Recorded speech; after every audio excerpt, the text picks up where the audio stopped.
My name is Cheri Garcia, and I am an alcoholic, and I'm also a meth addict.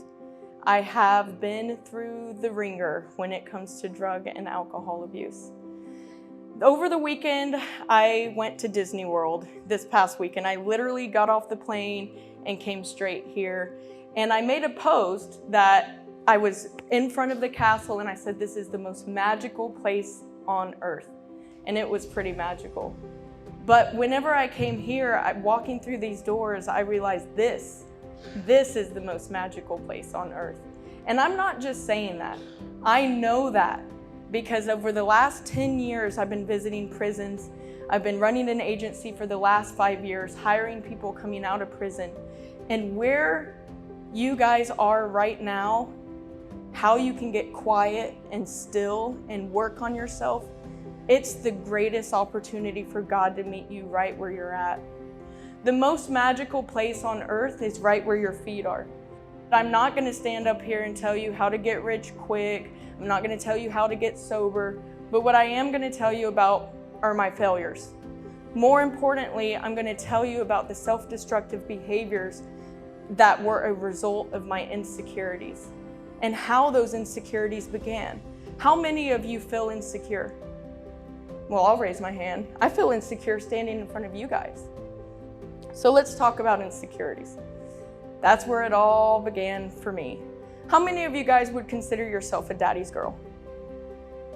How many of you want to be a daddy's girl, but you're so mad at your dad that it's so hard to determine that you are a daddy's girl?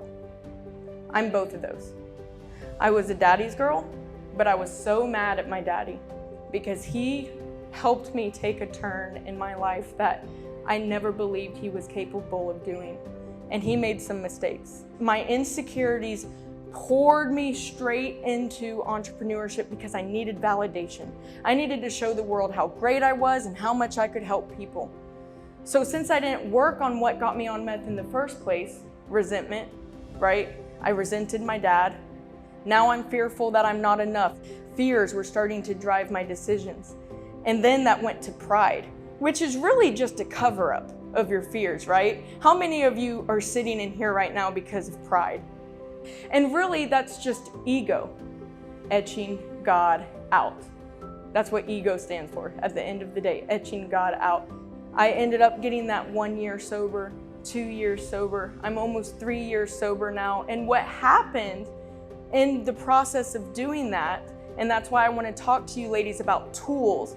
You can get out of this program and get a certificate. You can get the best job in the entire world, but if you don't have tools to be self-aware and to understand how your resentments become fears and how your fears become pride and then how ego can take over your life and get you right back here, nothing's going to change. So for me, it was the tools of self-awareness. I became self-aware because I got sober and I got still. And that's where God met me. That's why I'm telling you guys, this is the most magical place on earth because this is where you get still. And this is where God comes and meet you.